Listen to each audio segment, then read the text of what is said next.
Hello दोस्तों, स्वागत है आप सभी के अपने चैनल आर के एक्सपर्ट क्लासेस में। तो अभी की इस क्लास में मैट्रिक फाइनल बोर्ड परीक्षा 2026 के लिए क्लास 10th हिंदी के हम लोग वैसे VVI महत्वपूर्ण ऑब्जेक्टिव क्वेश्चन देखेंगे जो मैट्रिक बोर्ड परीक्षा 2026 में पूछा जाएगा। तो आप लोग से रिक्वेस्ट है कि आप लोग इस क्लास को पूरा वॉच कीजिएगा।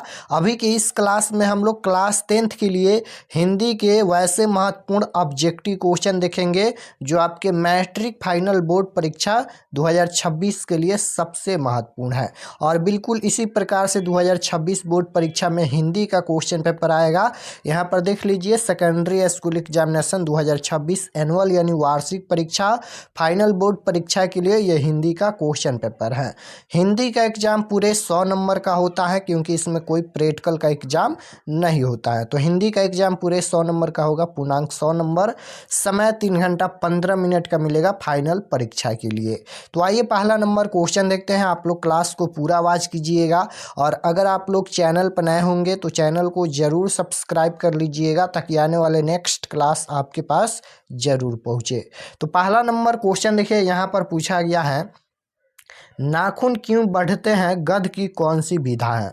बताना है कि नाखून क्यों बढ़ते हैं या गध की कौन सी विधा है। निबंध है या कहानी है या ललित निबंध है या भाषण है। बताना है कि नाखून क्यों बढ़ते हैं, गध की कौन सी विधा है। तो आप लोग याद रखिएगा कि नाखून क्यों बढ़ते हैं, गध की कौन सी विधा है, तो यह ललित निबंध है। और नाखून क्यों बढ़ते हैं पाठ के लेखक कौन है, तो हजारी प्रसाद द्विवेदी जी हैं, ये भी आपको याद रखना है। तो नाखून क्यों बढ़ते हैं, गध की कौन सी विधा है, ललित निबंध है। ऑप्शन नंबर सी बिल्कुल राइट आंसर हो जाएगा। और नाखून क्यों बढ़ते हैं पाठ के लेखक कौन है, हजारी प्रसाद द्विवेदी जी। क्वेश्चन नंबर 2 की ओर चलते हैं। 2 नंबर क्वेश्चन यहाँ पर पूछा गया है, नाखून क्यों बढ़ते हैं यह प्रश्न लेखक से किसने पूछा। बताना है कि नाखून क्यों बढ़ते हैं यह प्रश्न जो है वह लेखक से किसने पूछा, तो बेटी ने। आपको याद रखना है, ऑप्शन नंबर सी बिल्कुल राइट आंसर हो जाएगा। क्वेश्चन नंबर 3 पूछा गया है, बहादुर पर चोरी का आरोप कौन लगाता है। बहादुर पर चोरी का आरोप कौन लगाता है, लेखक निर्मला या किशोर या निर्मला के रिश्तेदार। तो बहादुर पर चोरी का आरोप कौन लगाता है, तो निर्मला के रिश्तेदार लगाते हैं, याद रखिएगा। और कितने रुपये का चोरी का आरोप लगा था, तो 11 रुपये चोरी का आरोप लगा था बहादुर पर। बहादुर कहाँ का रहने वाला था, नेपाल का रहने वाला था, ये भी आपको याद रखना है। बहादुर एक कहानी है और बहादुर कहानी के लेखक कौन है, तो अमरकांत है, ये भी आपको याद रखना है। तो बहादुर पर चोरी का आरोप कौन लगाता है, निर्मला के रिश्तेदार लगाते हैं 11 रुपये चोरी का आरोप। ऑप्शन नंबर डी बिल्कुल राइट आंसर होगा। क्वेश्चन नंबर 4 पूछा गया है कि अमरकांत का जन्म कब हुआ था। बहादुर कहानी के लेखक है अमरकांत, तो अमरकांत का जन्म कब हुआ था, तो याद रखिएगा कि अमरकांत का जन्म 1925 में हुआ था। ऑप्शन नंबर यहाँ पर सी बिल्कुल राइट आंसर हो जाएगा। क्वेश्चन नंबर 5 की ओर चलते हैं। 5 नंबर क्वेश्चन यहाँ पर पूछा गया है कि नागरी लिपि पाठ के लेखक कौन है। नागरी लिपि पाठ के लेखक कौन है, तो याद रखिएगा नागरी लिपि पाठ के लेखक हैं गुणाकर मूल्य। ऑप्शन नंबर बी बिल्कुल राइट आंसर हो जाएगा। क्वेश्चन नंबर 6 पूछा गया है कि हजारी प्रसाद द्विवेदी द्वारा रचित पाठ कौन सा है। तो अभी हम लोग देखे हैं नाखून क्यों बढ़ते हैं पाठ के लेखक हजारी प्रसाद द्विवेदी जी हैं, तो right answer option number A हो जाएगा। हजारी प्रसाद द्विवेदी द्वारा रचित पाठ कौन सा है, नाखून क्यों बढ़ते हैं। Option number A correct answer होगा। क्वेश्चन नंबर 7 पूछा गया है, हजारी प्रसाद द्विवेदी का जन्म कब हुआ था। अब यहाँ पर पूछा गया है कि हजारी प्रसाद द्विवेदी का जन्म कब हुआ था, तो 1907 में हुआ था। ऑप्शन नंबर ए बिल्कुल राइट आंसर हो जाएगा 1907 में। क्वेश्चन नंबर 8 पूछा गया है कि पुराने का मोह सब समय वांछनीय ही नहीं होता, किस लेखक की पंक्ति है। बताना है कि पुराने का मोह सब समय वांछनीय ही नहीं होता, किस लेखक की पंक्ति है, तो हजारी प्रसाद द्विवेदी की पंक्ति है। ऑप्शन नंबर सी बिल्कुल राइट आंसर हो जाएगा। क्वेश्चन नंबर 9 पूछा गया है, लेखक के रिश्तेदार ने बहादुर पर क्या आरोप लगाए। तो लेखक के रिश्तेदार ने बहादुर पर रुपये चुराने का आरोप लगाया, पैसे चुराने का, यानी 11 रुपये। ऑप्शन नंबर यहाँ पर ए बिल्कुल राइट आंसर हो जाएगा। क्वेश्चन नंबर 10 पूछा गया है, लेखक के रिश्तेदार ने बहादुर पर क्या आरोप लगाए। ये क्वेश्चन 2 बार रिपीट हो गया ना, तो पैसे चुराने का ऑप्शन नंबर ए हो जाएगा। क्वेश्चन नंबर 11 पूछा गया है कि मेरे बिना तुम प्रभु पाठ के लेखक कौन है। मेरे बिना तुम प्रभु पाठ के लेखक हैं राइनर Maria Rilke. Option number D बिल्कुल राइट आंसर हो जाएगा। क्वेश्चन नंबर 12 है कि तत्पुरुष समास का उदाहरण नहीं है। अब यहाँ पर ग्रामर का क्वेश्चन है, तत्पुरुष समास का उदाहरण कौन नहीं है, तो राजपुत्र नहीं है। ऑप्शन नंबर ए बिल्कुल राइट आंसर। क्वेश्चन नंबर 13 है कि अविभाज्य समास में पद प्रधान होता है, तो अविभाज्य समास में प्रथम यानी पूर्व पद प्रधान होता है। ऑप्शन नंबर ए बिल्कुल राइट आंसर हो जाएगा क्वेश्चन नंबर 13 का। क्वेश्चन नंबर 14 है दही वाली मगम्मा पाठ के लेखक कौन है। तो दही वाली मगम्मा पाठ के लेखक कौन है, श्रीनिवास है, आपको याद रखना है। ऑप्शन नंबर यहाँ पर ए बिल्कुल राइट आंसर हो जाएगा। क्वेश्चन नंबर 15 है स्वरनाम का भेद कौन है। स्वरनाम का भेद पूछा गया है, तो द्रव्यवाचक यहाँ पर ये संज्ञा का भेद है, व्यक्तिवाचक संज्ञा का भेद है, यहाँ पर भाववाचक ये भी संज्ञा का भेद है, संबंधवाचक ये स्वरनाम का भेद है। ऑप्शन नंबर ए बिल्कुल राइट आंसर हो जाएगा। क्वेश्चन नंबर 16 है 3 बेटे की माँ है तो सीता है। ऑप्शन नंबर बी बिल्कुल राइट आंसर। क्वेश्चन नंबर 17 है कि निम्नलिखित में स्वरनाम है, स्वरनाम कौन है, तो यहाँ पर वह स्वरनाम है। ऑप्शन नंबर ए बिल्कुल राइट आंसर हो जाएगा। क्वेश्चन नंबर 18 है रामधारी सिंह दिनकर रचित पाठ कौन सा है। रामधारी सिंह दिनकर द्वारा रचित पाठ कौन सा है, हिरोशिमा, जनतंत्र का जन्म, भारत माता या मछली। तो देखिए रामधारी सिंह दिनकर द्वारा रचित पाठ कौन सा है, जनतंत्र का जन्म है। ऑप्शन नंबर बी बिल्कुल राइट आंसर हो जाएगा। क्वेश्चन नंबर 19 है द्वंद्व समास कौन है। द्वंद्व समास का उदाहरण कौन है, तो देखिए यहाँ पर ऑप्शन नंबर सी में बीच में योजक चिन्ह लगा है और दोनों शब्द अलग अलग हैं, दिन रात हैं और बीच में योजक चिन्ह लगा है, इसलिए ये द्वंद्व समास होगा। ऑप्शन नंबर सी बिल्कुल राइट आंसर हो जाएगा। क्वेश्चन नंबर 20 पूछा गया है द्रव्यवाचक संज्ञा का उदाहरण है। द्रव्यवाचक संज्ञा का उदाहरण पूछा गया है, तो जिसे नाप तोल सकते हैं, तो तेल यहाँ पर ये द्रव्यवाचक संज्ञा का उदाहरण होगा। ऑप्शन नंबर यहाँ पर सी बिल्कुल राइट आंसर होगा। क्वेश्चन नंबर 21 है 21 नंबर क्वेश्चन है कि सरपात की कृति है। सरपात की कृति है तो दोहा कोश है। ऑप्शन नंबर ए बिल्कुल राइट आंसर हो जाएगा। सरपात की कृति है दोहा कोश। Option number A correct answer. Question number 22 पूछा गया है कि बाबा साहेब भीमराव अम्बेडकर का जन्म किस राज्य में हुआ था। बाबा साहेब भीमराव अम्बेडकर का जन्म किस राज्य में हुआ था, तो याद रखिएगा बाबा साहेब भीमराव अम्बेडकर का जन्म महू मध्य प्रदेश में हुआ था। ऑप्शन नंबर बी बिल्कुल राइट आंसर हो जाएगा। बाबा साहेब भीमराव अम्बेडकर का जन्म कहाँ हुआ था, मध्य प्रदेश में हुआ था। और बाबा साहेब भीमराव अम्बेडकर का जन्म कब हुआ था, तो 14 अप्रैल 1891 ईस्वी में हुआ था, ये भी आपको याद रखना है। बाबा साहेब भीमराव अम्बेडकर ये चैप्टर नंबर 1 जिसका नाम है श्रम विभाजन और जाति प्रथा निबंध है, और श्रम विभाजन और जाति प्रथा पाठ के लेखक बाबा साहेब भीमराव अम्बेडकर हैं, ये भी आपको याद रखना है।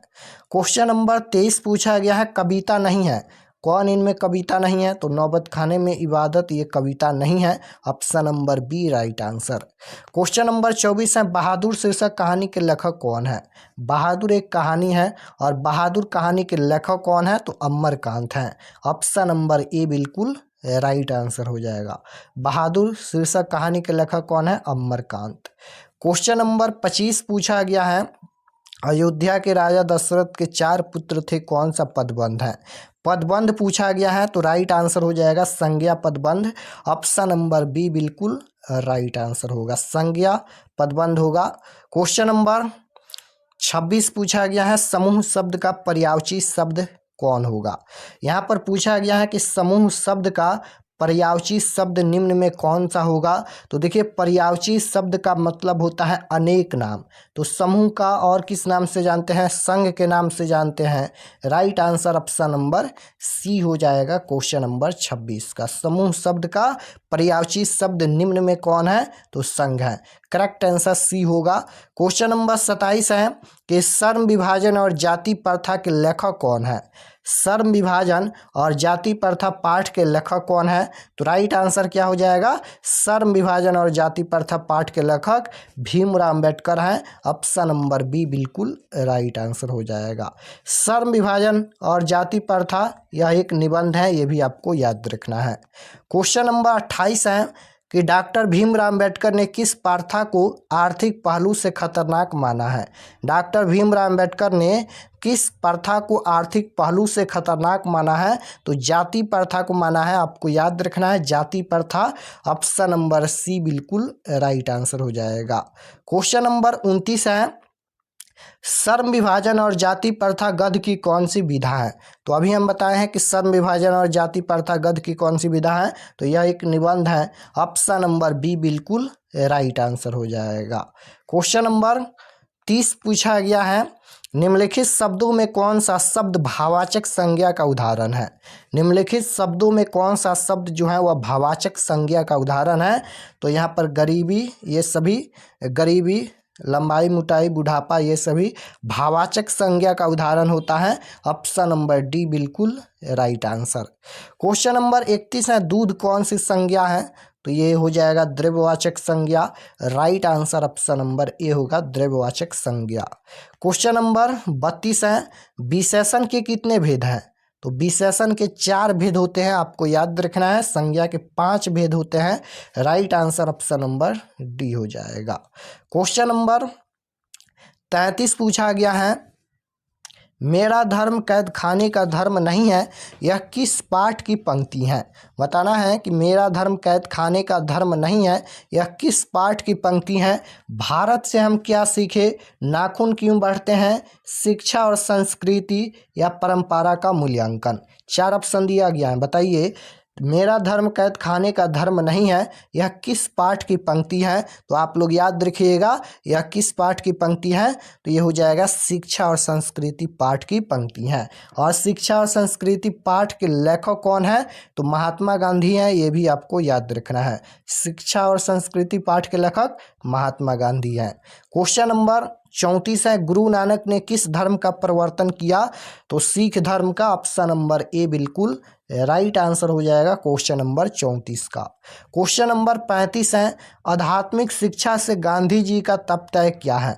आध्यात्मिक शिक्षा से गांधी जी का तपतय क्या है? तो याद रखिएगा हृदय की शिक्षा है। ऑप्शन नंबर बी बिल्कुल राइट आंसर हो जाएगा। आध्यात्मिक शिक्षा से गांधी जी का तपतय क्या है? हृदय की शिक्षा। ऑप्शन नंबर बी बिल्कुल राइट आंसर। क्वेश्चन नंबर 36 पूछा गया है अंबेडकर के अनुसार भाईचारे का वास्तविक रूप क्या है? अंबेडकर के अनुसार, बाबा साहेब भीमराव अंबेडकर के अनुसार भाईचारे का वास्तविक रूप क्या है? दूध पानी के मिश्रण की तरह है। ऑप्शन नंबर बी बिल्कुल राइट आंसर हो जाएगा। क्वेश्चन नंबर 37 है जाति प्रथा स्वाभाविक विभाजन नहीं है क्यों? जाति प्रथा स्वाभाविक विभाजन नहीं है क्यों? और ये क्वेश्चन सब्जेक्टिव में पूछा गया है, तो याद रखिएगा कि जाति प्रथा स्वाभाविक विभाजन नहीं है क्यों? रुचि पर आधारित नहीं होने के कारण जाति प्रथा स्वाभाविक विभाजन नहीं है। Right answer option number A हो जाएगा, रुचि पर आधारित नहीं होने के कारण। करेक्ट आंसर ए होगा। क्वेश्चन नंबर 38 है भारत में जाति प्रथा का मुख्य कारण क्या है? तो भारत में जाति प्रथा का मुख्य कारण है बेरोजगारी। Right answer option number C हो जाएगा, बेरोजगारी है। क्वेश्चन नंबर 39 है मोटर को कोई खतरा हो सकता है तो? मोटर को कोई खतरा हो सकता है तो खोखा से हो सकता है। ऑप्शन नंबर ए बिल्कुल right answer. Question number 40 number question है कि हितोपदेश का जर्मन भाषा में अनुवाद किसने प्रकाशित करवाया? तो हितोपदेश का जर्मन भाषा में अनुवाद किसने प्रकाशित करवाया? तो याद रखिएगा मैक्स मुलर ने। ऑप्शन नंबर ए बिल्कुल राइट आंसर हो जाएगा क्वेश्चन नंबर 40 का। क्वेश्चन नंबर 41 है राम ने रोटी खाई वाक्य में क्रिया किसके अनुसार होगी? तो कर्ता ने, कर्म को, यहाँ पर ने चिन्ह है, कर्ता ने कर्ता होगा। ऑप्शन नंबर ए बिल्कुल राइट आंसर। क्वेश्चन नंबर 42 है लोहा शब्द है, लोहा शब्द पुल्लिंग है। ऑप्शन नंबर बी बिल्कुल राइट आंसर होगा। क्वेश्चन नंबर 43 है गुणवाचक विशेषण है, तो अच्छा यहाँ पर ये गुणवाचक विशेषण है। ऑप्शन नंबर डी बिल्कुल राइट आंसर हो जाएगा। नेक्स्ट क्वेश्चन है 44 नंबर, 20 के दांत कहानी के रचयिता कौन है? 20 के दांत कहानी के रचयिता कौन है? तो 20 के दांत एक कहानी है, ये भी आपको याद रखना है। 20 के दांत कहानी के रचयिता पूछा जाएगा, नलिन बिलोचन शर्मा जी है। ऑप्शन नंबर सी बिल्कुल राइट आंसर हो जाएगा। 20 के दांत कहानी के रचयिता कौन है? नलिन बिलोचन शर्मा। 20 के दांत कहानी का प्रमुख पात्र कौन है? खोखा। क्वेश्चन नंबर 45 है, झोपड़ी और महल की लड़ाई में अक्सर कौन जीतते हैं? तो महल वाले ही जीतते हैं। ऑप्शन नंबर बी बिल्कुल राइट आंसर हो जाएगा। नेक्स्ट क्वेश्चन है 46 नंबर, शेखर एक जीवनी उपन्यास किसकी रचना है? शेखर एक जीवनी उपन्यास किसकी रचना है? तो याद रखिएगा, सचिनानंद हीरानंद वत्सायन अज्ञाय की रचना है। ऑप्शन नंबर डी यहाँ पर बी में दिया गया है। ऑप्शन नंबर बी बिल्कुल राइट आंसर होगा। नेक्स्ट क्वेश्चन है, एक वृक्ष की हत्या शीर्षक कविता कुंवर नारायण के किस संकलन से ली गई है? एक वृक्ष की हत्या शीर्षक कविता कुंवर नारायण के किस संकलन से ली गई है? तो इन दिनों से ली गई है। ऑप्शन नंबर सी बिल्कुल राइट आंसर हो जाएगा, याद रखिएगा। क्वेश्चन नंबर 48 है, कवि बीरेन डंगवाल के अनुसार जीवन में महत्वपूर्ण क्या है? जीवन में महत्वपूर्ण क्या है? संघर्ष है। ऑप्शन नंबर डी बिल्कुल राइट आंसर हो जाएगा, संघर्ष। क्वेश्चन नंबर 49 है, बीजाक्षर शीर्षक काव्य संकलन किसकी रचना है? बीजाक्षर शीर्षक काव्य संकलन किसकी रचना है? अनामिका की रचना है। ऑप्शन नंबर ए बिल्कुल राइट आंसर हो जाएगा। 50 नंबर क्वेश्चन है, कवि जीवनानंद दास का जन्म कब हुआ था? तो 1899 ईस्वी में हुआ था। ऑप्शन नंबर बी बिल्कुल राइट आंसर हो जाएगा। 51 नंबर क्वेश्चन है कि छात्रावस्था का संधि विच्छेद क्या होगा? यहाँ पर संधि विच्छेद पूछा गया है। छात्रावस्था का संधि विच्छेद क्या होगा? तो याद रखिएगा, छात्र प्लस अवस्था होता है। ऑप्शन नंबर डी बिल्कुल राइट आंसर होगा। छात्रावस्था का संधि विच्छेद छात्र प्लस अवस्था। नेक्स्ट क्वेश्चन है कि अस्त शब्द का विलोम क्या होगा? अस्त शब्द का विलोम क्या होता है? उदय होता है। ऑप्शन नंबर ए बिल्कुल राइट आंसर होगा। अस्त शब्द का विलोम उदय होता है, क्योंकि विलोम शब्द मतलब क्या होता है? उल्टा शब्द। अस्त का उल्टा उदय होता है, उदय का उल्टा अस्त होता है। नेक्स्ट क्वेश्चन है, कृष्ण शब्द का विलोम तो सवेत हो जाएगा। ऑप्शन नंबर सी बिल्कुल राइट आंसर। 54 नंबर क्वेश्चन है, चंद्रमा का पर्यायवाची शब्द। पर्यायवाची का मतलब अनेक नाम होता है, तो शशि के नाम से भी जानते हैं। Right answer option number D हो जाएगा। 55 नंबर क्वेश्चन है, आँख का पर्यायवाची शब्द तो ये हो जाएगा चक्षु। ऑप्शन नंबर ए बिल्कुल राइट आंसर। 56 नंबर क्वेश्चन है, अधर्म में कौन सा उपसर्ग है? अधर्म में कौन सा उपसर्ग है? तो उपसर्ग किसी भी शब्द के पहले जुड़ता है, तो अधर्म में उपसर्ग जुड़ा है, और प्रत्यय किसी भी शब्द के लास्ट में जुड़ता है, उपसर्ग किसी भी शब्द के पहले जुड़ता है। क्वेश्चन नंबर 57 है, परिसर में कौन सा उपसर्ग है? तो परिसर में पहले क्या जुड़ा है? परि जुड़ा है। सर्म यहाँ पर ये मूल शब्द है, तो परिसर में परि उपसर्ग जुड़ा है। ऑप्शन नंबर ए बिल्कुल राइट आंसर होगा। नेक्स्ट क्वेश्चन है, लिखाई में कौन सा प्रत्यय है? लिखाई में कौन सा प्रत्यय है? तो प्रत्यय किसी भी शब्द के लास्ट में जुड़ता है। लिखाई में आई प्रत्यय होगा। ऑप्शन नंबर डी बिल्कुल करेक्ट आंसर होगा। नेक्स्ट क्वेश्चन है, झूला शब्द में कौन सा प्रत्यय है? झूला में आ प्रत्यय होगा। ऑप्शन नंबर बी बिल्कुल राइट आंसर। 60 नंबर क्वेश्चन है, भाई बहन कौन सा समास है? तो इसमें भी देखिए बीच में योजक चिन्ह लगा है, तो ये भी हो जाएगा द्वंद्व समास। ऑप्शन नंबर बी बिल्कुल राइट आंसर होगा, द्वंद्व समास। देखिए समास का एक अलग से हम वीडियो बना दिए हैं, जाकर आप लोग देख सकते हैं। सर्च कीजिएगा समास RK एक्सपर्ट क्लासेस आ जाएगा। तो इस क्लास में हम लोग टोटल 60 क्वेश्चन देखे हैं। आप लोग कमेंट में बता सकते हैं कि आपका कितना प्रश्न सही हुआ 60 क्वेश्चन में से। और अगर आप लोग चैनल पर नए होंगे तो चैनल को ज़रूर सब्सक्राइब कर लीजिएगा, ताकि आने वाले नेक्स्ट क्लास आपके पास ज़रूर पहुँचे। और आप लोग से रिक्वेस्ट है कि आप लोग सभी क्लास को ज़रूर ज्वाइन कीजिए, क्योंकि अभी से आप लोग क्लास ज्वाइन करेंगे तो अच्छा तैयारी होगा और अच्छा रिजल्ट आएगा। इसलिए आप लोग से रिक्वेस्ट है कि आप लोग सभी क्लास को ज़रूर ज्वाइन कीजिए। तो मिलते हैं नेक्स्ट क्लास में, तब तक अपने स्टडी कीजिए। आप सभी को धन्यवाद।